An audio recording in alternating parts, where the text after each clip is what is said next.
Morning students, आज मैं आपके लिए हिंदी सेकंड का चैप्टर बाण विचार लेके आया हूं। और जो यूपी के किसी भी एग्जाम के लिए जो है सबसे बेस्ट है और यहां से कोई ना कोई क्वेश्चन जरूर आ जाता है 1-2 नंबर का।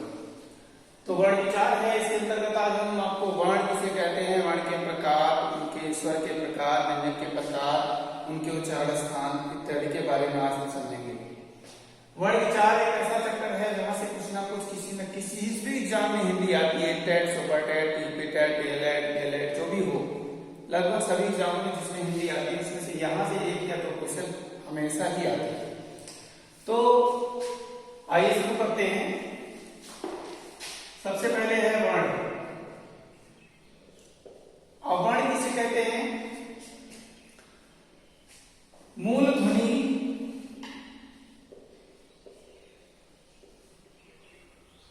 ध्वनि का वह भाग जिसके टुकड़े ना किए जा सकें उसे वर्ण कहते हैं। उसे वर्ण कहते हैं। उसे क्या कहते हैं? वर्ण। अब उसके बाद आपका आता है वर्ण, वह छोटी सी छोटी ध्वनि जिसके टुकड़े नहीं होते हैं उसे क्या कहते हैं? ध्वनि, वो वर्ण है। अब वर्ण के बाद आपका आता है वर्णमाला। अब वर्णमाला शब्द दो शब्दों से लेकर बना है, एक है वर्ण और दूसरा क्या है? माला। तो माला एक समूह होता है जिसका शाब्दिक अर्थ जो होता है वो क्या होता है? वर्ण का समूह। वर्ण के समूह को क्या कहते हैं? वर्णमाला कहते हैं। अब वर्णमाला में आपका क्या क्या आता है? वर्णमाला में आपके स्वर आते हैं, व्यंजन आते हैं। तो अब क्या हो गया? इसके बाद आपका आता है वर्णमाला के प्रकार। वर्णमाला के प्रकार, रूप या स्वरूप। वर्णमाला के प्रकार, रूप या स्वरूप। अब इसके अंतर्गत आपका आता है वर्णमाला के अंतर्गत इसके 3 पार्ट बताए जाते हैं: स्वर, व्यंजन और अयोगवाह।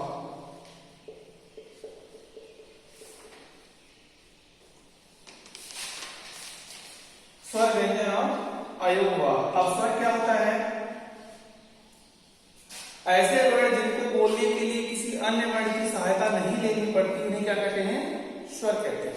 ऐसे वर्ण जिनको बोलने के लिए किसी अन्य वर्ण की सहायता नहीं लेनी पड़ती उन्हें क्या कहते हैं? स्वर कहते हैं। उसके बाद आपका आता है व्यंजन। व्यंजन में क्या होता है? ऐसी ध्वनि जो बिना किसी वर्ण के सहायता के बोली ना जा सके। ऐसी ध्वनि जिसको बिना किसी वर्ण की सहायता से ना बोला जा सके उसे कहते हैं क्या? व्यंजन। अयोगवाह ध्वनि होती है जिसका उपयोग ही कम किया जाता है, इसलिए इसका नाम पड़ता है क्या? अयोगवाह। अब यहां आपका आता है स्वर के भाग। स्वर के भाग जो बनते हैं वो क्या है? पहला है अलस स्वर, उसके बाद दूसरा है दीर्घ स्वर और तीसरा है पलुत स्वर। हरस स्वर जो है, हरस स्वर होता है, दीर्घ स्वर होता है, पलुत स्वर होता है। हरस स्वर वह होता है जिसको बोलने में हमें कम समय लगता है, उसको क्या बोलते हैं? हरस स्वर बोलते हैं। दीर्घ स्वर वह होता है जिसको बोलने में हरस स्वर से अधिक समय लगता है, उसको बोलते हैं दीर्घ स्वर। और पलुत स्वर वह होता है जिसको बोलने में इन दोनों से ज्यादा समय लगता है, उसको क्या कहते हैं? पलुत स्वर। अब हरस स्वर, दीर्घ स्वर और पलुत स्वर इसके 3 पार्ट हो गए। इसके अलावा और भी भाग इसके होते हैं। संयुक्त स्वर, बस इतने। ठीक। अब हरस स्वर, दीर्घ स्वर और पलुत स्वर। अभी आपका क्या आता है? हरस स्वर के अंतर्गत कौन कौन से वर्ण आते हैं? छोटा आ, ऊ, छोटी री और री, ये आपके आते हैं हरस स्वर के अंतर्गत। इनको छोड़कर जितने भी वर्ण बचते हैं वो सब कहां चले जाते हैं? दीर्घ स्वर के अंतर्गत बड़ा आ, बड़ी ई, बड़ा ऊ, बड़ी री, बड़ी री, ए, ओ, औ। उसके बाद आपका आता है पलु स्वर। पलु स्वर जो है ऐसी ध्वनि होती है जिसको ज्यादा से ज्यादा समय लगता है बोलने में, और इसका एक साइन होता है जिसको अंग्रेजी में इस तरह से, हिंदी का 3 जो होता है वो इसका साइन होता है। अगर ये शब्द कहीं भी आपको मिलता है तो आप सीधे सीधे समझ जाइएगा कि ये पुरुष स्वर है। ठीक, ये क्या हो गया इसका पार्ट। इसके बाद स्वर का विभाजन और भी होता है। ठीक, अब यहाँ इसके बाद वर्ण के प्रकार हो गए, स्वर, व्यंजन और होगा। ठीक, उसके बाद इसके अलावा भी और भी पार्ट आते हैं इसके वर्णमाला के।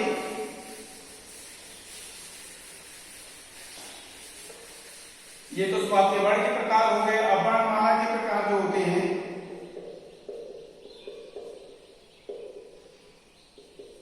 वर्णमाला के प्रकार, वर्णमाला के प्रकार के अंतर्गत आपके अब सारे के सारे आ जाते हैं, जितनी भी वर्णमाला है वो सब इसके अंतर्गत आ जाएंगे।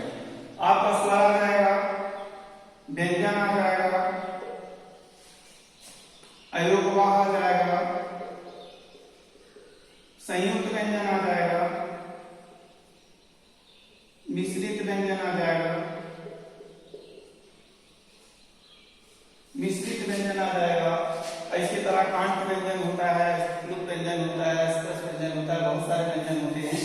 अब इसमें जो इसके पार्ट होते हैं, स्वर के जो पार्ट होते हैं, इनके भी 4 भाग होते हैं। जिह्वा के आधार पर, जिह्वा के आधार पर, उत्पत्ति के आधार पर, कंठ तालव्यता के आधार पर, इस तरह से जो है वो इसके भी कई पार्ट होते हैं। हम पहले देख लेते हैं स्वर के कितने भेद हैं। स्वर के अंतर्गत आपके जो आते हैं वो मैं आपको बता दिया। अभी व्यंजन के अंतर्गत हम देख लेते हैं। व्यंजन में आपका आता है स्पर्श व्यंजन, अंतस्थ व्यंजन, ऊष्म व्यंजन, और उसके बाद ये संयुक्त किसी का पार्ट है, मिश्रित किसी का पार्ट है। स्पर्श व्यंजन में कहां से लेकर मां तक। अंतस्थ व्यंजन होता है या, व, रा और ल। उसके बाद अंतस्थ में आता है दोनों तीनों सा और हा, ये उस व्यंजन है। स्पर्श व्यंजन जिसमें जिह्वा स्पर्श करती है, जिह्वा स्पर्श करती है उसको स्पर्श व्यंजन कहते हैं। अंतस्थ व्यंजन जो अंतर यानी पेट से जोर लगा करके जो वर्ण बोले जाते हैं उनको अंतस्थ व्यंजन बोलते हैं। ऊष्म व्यंजन वह व्यंजन होता है जिसको बोलते समय हमारे मुख से गरम गरम वायु निकलती है, उसको क्या कहते हैं? स्पर्श व्यंजन कहते हैं। उसके बाद आपका आता है संयुक्त। संयुक्त व्यंजन में क्या होता है? संयुक्त व्यंजन जो आपका है वो है छ, त्रिंग, क्या। अब इसके अंतर्गत जो आपके आते हैं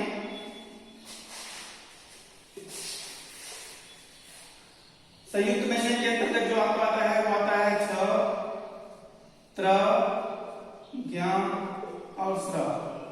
अब इनको संयुक्त व्यंजन क्यों कहते हैं? क्योंकि ये 2 व्यंजनों के मेल से बने होते हैं, इसलिए इनको क्या कहते हैं? संयुक्त व्यंजन कहते हैं।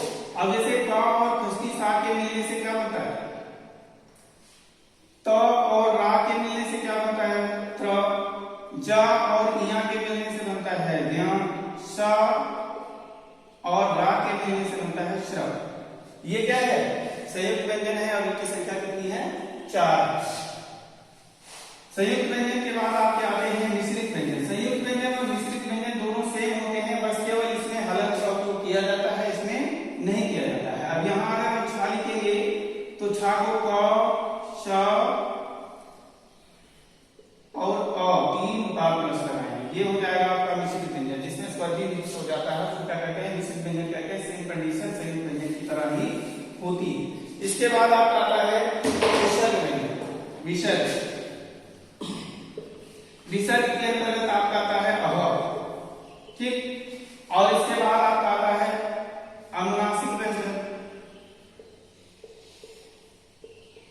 अनुनासिक व्यंजन के अंतर्गत जो आपके आते हैं जिनका उच्चारण नासिका से कहते हैं, अनुनासिक व्यंजन कहते हैं। इनके अंतर्गत आपके आते हैं वर्गों के पंचम अक्षर, वर्गों के पंचम अक्षर और अंक। ये क्या है आपके अनुनासिक व्यंजन हो गए। इनके बाद आपका आता है द्विगुण व्यंजन या द्वित्व व्यंजन। इनके बाद आपका आता है क्या, इसी के पार्ट में आता है आपका द्विगुण व्यंजन। द्विगुण व्यंजन में ड्याम आता है आपका और ढ्याम। ये एग्जाम में बहुत पूछा जाता है। द्वित्व व्यंजन, द्विगुण व्यंजन और क्या कहते हैं, इसका एक और नाम है, याद नहीं आ रहा। द्विगुण व्यंजन और द्वित्व व्यंजन, दो व्यंजनों के नाम इसको जाना जाता है। उसके बाद आपका आता है अगाध। अगाध, आगत क्या होता है, आगत में आपका जो आता है, ये वाला आपने देखा होगा, इस तरह से आता है, जैसे काले जो लिखते हैं हम, तो ये वाली मात्रा कोई नहीं जानता कि कौन सी है। ये ऐसे काले जब हम लिख देते हैं, लेकिन इसमें न तो चंद्र बिंदी होती है, न आधी बिंदी, न पूर्ण बिंदी, कुछ नहीं होती है। तो इसको क्या बोलते हैं, अगाध ध्वनि। इसको बोलते हैं अगाध ध्वनि। और इस अगाध ध्वनि के अंतर्गत आपका क, ख, ग, ज और फा, ये क्या है, अगाध वर्ण है। इनको क्या बोलते हैं, अगाध वर्ण। ये भी एग्जाम में बहुत पूछा जाता है। इन चारों में से लेकर के दे देता है का किस प्रकार की ध्वनि है, तो का अगाध ध्वनि है। और इनका उपयोग सब्जी जहां भी पड़ेगा, जा और फा, जा और फा वर्ण किसी भी शब्द के अंतर मिलता है तो वो प्राय शब्द किसकी भाषा का होता है, उर्दू भाषा। जा और फा किसी भी वर्ण के अंतर्गत अगर आपको मिल रहा है तो वो ज्यादा से ज्यादा किस भाषा में होगा, उर्दू भाषा में होगा। इसके बाद आपका आता है हल। हल व्यंजन जो होता है, हल व्यंजन इसके अंतर्गत आता है। हल व्यंजन यानी हलंत। इसका उपयोग किसी भी स्वर को आधा करने के लिए, किसी भी वर्ण को स्वर से रहित करने के लिए किया जाता है। जैसे अभी हम यहाँ पे लिख दें का, तो ये इस का में क्या है, का प्लस आ मिला हुआ है। ठीक, अब यहाँ पे जब ये लग जाता है, छोटी सी डंडी नीचे लगा दी जाती है, इसको हलन बोलते हैं। तो इसका मतलब कि का में से छोटा आ बाहर निकल गया है ना। और जब ये हट जाता है तो का में छोटा आ मिला हुआ है। अब किसी भी व्यंजन को आधा करने के लिए जब हम क्या करते हैं, अगर हम हलन लगा देते हैं तो क्या व्यंजन अपने आप क्या हो जाता है, आधा हो जाता है। उसके बाद आपका आता है वर्णमाला के बाद आपका आता है अयोगवाहवर्ण हो गया, आपका अनुस्वार हो गया, विसर्ग हो गया। अब उसके बाद आपका आता है स्वर का वर्गीकरण।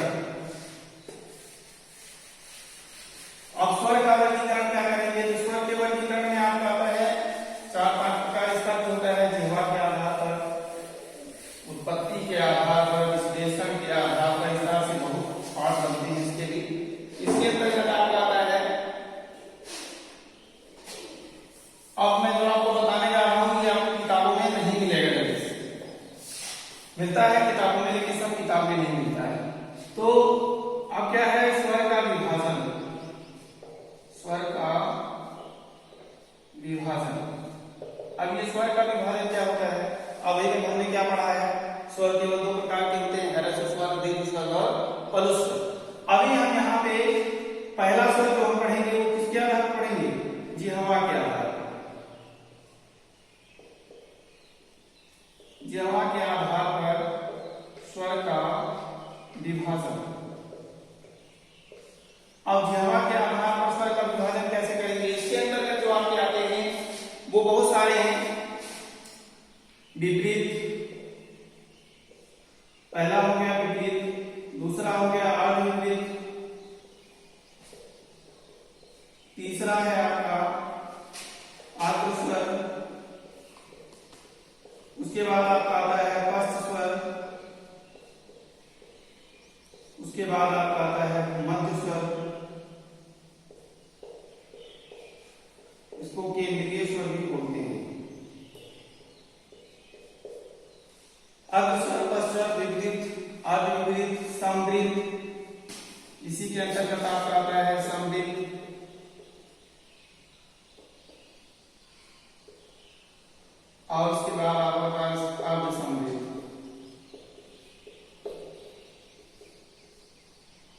स्वर। इसके इतने पार्ट हो गए। अब इनके अंतर्गत छोटा बड़ा में जितने अक्षर होते हैं लगभग उतने तो इसके पार्ट हो गए। अब इसके अंतर्गत आता क्या क्या है आपका, विपरीत, अर्धविपरीत, समविपरीत, अर्धस्वर, पश्चस्वर, मध्यस्वर, इतने पार्ट इसके हो गए। इसके अंतर्गत आपका जो आता है विपरीत के अंतर्गत आता है आपका बड़ा आ। बड़ा आ को क्या बोलते हैं, विपरीत। उसके बाद आपका आता है अर्धविपरीत के अंतर्गत ऐ और औ, ठीक है, विपरीत बड़ा ऐ और औ। उसके बाद आपका आता है अग्रस्वर, छोटी बड़ी, छोटी ई, बड़ी ई, ए और ऐ, ये हो गया आपका। इसके बाद आपका आता है पश्चस्वर। पश्चस्वर के अंतर्गत आता है बड़ा आ, बड़ा ओ और औ, ये हो गया। उसके बाद आपका आता है मध्यस्वर। मध्यस्वर के अंतर्गत आपका आता है छोटा आ। इसको मध्यस्वर क्यों कहते हैं, क्योंकि ये सभी व्यंजन के साथ मिक्स होता है और लगभग स्वरों के साथ भी इसका उच्चारण होता है, इसलिए इसको क्या बोलते हैं, मध्यस्वर बोलते हैं। इसके बाद आपका आता है समृद्ध। समृद्ध में भी आपका छोटी बड़ी, छोटा और बड़ा आता है। और अर्ध समृद्ध में कौन सा आएगा, अर्ध समृद्ध में आपका री और री। अर्ध समृद्ध में आपका आता है ए और ओ।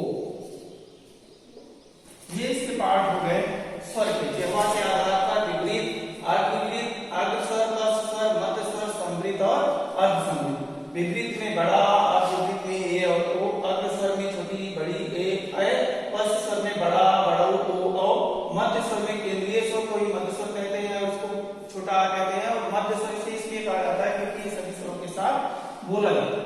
समृद्ध, छोटी बड़ी, छोटाऊ बड़ाऊ, अर्ध समृद्ध ए ओ, ठीक, इतना हो गया आपका। इसके बाद आपका आता है, इसके बाद आपका आता है जो है ओठ के आधार पर स्वर का विभाजन।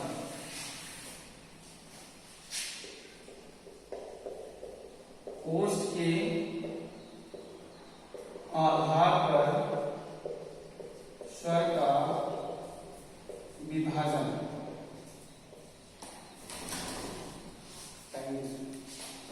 स्वर का विभाजन, स्वर का विभाजन। तो आपका पहला आता है प्रसरित या आवर्तुल स्वर, और उसके बाद दूसरा आपका आता है वर्तुल, वर्तुल स्वर। और तीसरा आपका आता है अर्धवर्तुल स्वर।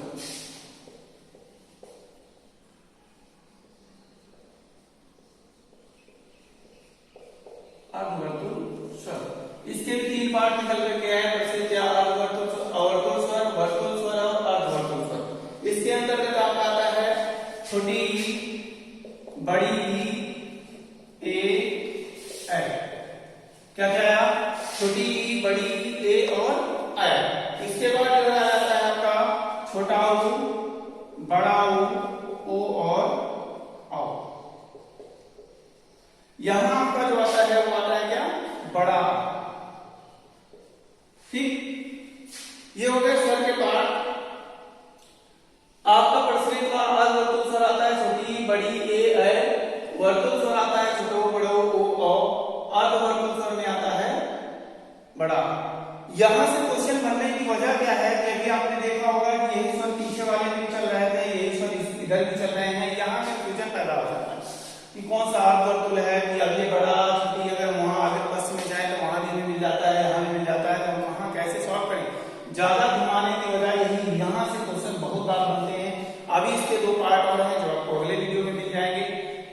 अगर वीडियो आपको अच्छा लगा तो लाइक और सब्सक्राइब जरूर करें। अगर आपको कोई दिक्कत है, कहीं आपको नहीं समझ में आया है तो कमेंट बॉक्स में कमेंट करें, हम आपका अगले वीडियो में सॉल्यूशन कर देंगे।